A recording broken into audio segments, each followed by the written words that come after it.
I'm going to crack in 3 eggs. They go straight in. We are making a fatless sponge for the base of our cake, and then we're adding some caster sugar into there, so that goes in with the eggs, and you want it on a high speed until it leaves a really thick trail when you lift the whisk out.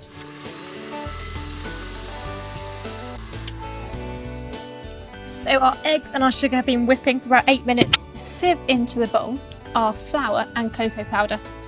And then we need to fold this very gently through. Carefully spoon the mixture, trying not to knock out any of that lovely air. Then you just want to use the back of the spoon to spread your mixture out into one large layer. This is ready to go into the oven for 8 to 10 minutes. It's a really quick one. So I'm going to make some Nutella buttercream to fill my caterpillar cake. So I'm going to start with some softened butter. And now I'm going to add my icing sugar. We're going to add in our Nutella, which will give it a lovely chocolatey flavour. And we're also going to add a splash of milk because that lightens it up a bit and makes it a lot softer and easier to spread. So about 1 tablespoon of milk.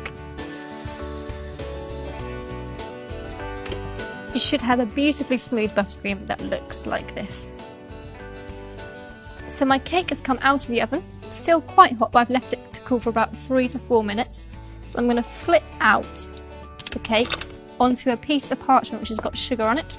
You have to work with this cake whilst it's warm because it hasn't got any fat in it. It doesn't bend very well. So you want to peel off the back layer of your parchment paper. And then because a classic Colin the Caterpillar cake has got ridges across the back, I'm going to create those by cutting some strips down this middle at the back. So you want to kind of come about 1/3 up the cake. Then you want to set these to one side because these are going to become your feet. And then we're going to roll up from this end, just wrap the parchment around. Then you're going to roll up inside the parchment.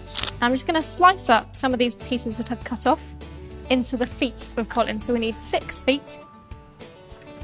So the cake has rested for a couple of minutes. I'm going to unroll it very gently. And I'm going to spread some of my buttercream over the base of my cake. And you want to do along the long thin parts. Make sure they're buttercream too or they won't stick properly. Just roll it up. I'm just going to slot in my 6 legs into the gaps which you should have left. They should fit in really nicely. And then we're going to cover the whole cake in the remaining buttercream. It can be a bit of a time-consuming process, but it's worth it because it means when you pour the chocolate over, it'll be really smooth and you'll get a great finish.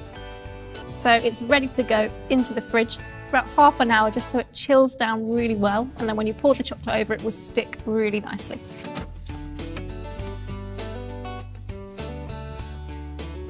So I've got my caterpillar cake out of the fridge and put it onto a wire rack, which is over a baking tray, because we're going to drizzle it with a chocolate ganache, which I've made by melting together butter, cream and dark chocolate. And I'm going to drizzle this chocolate ganache over my cake.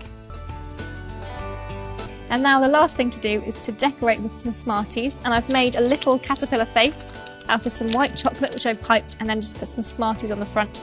So we're going to pop his face onto the front.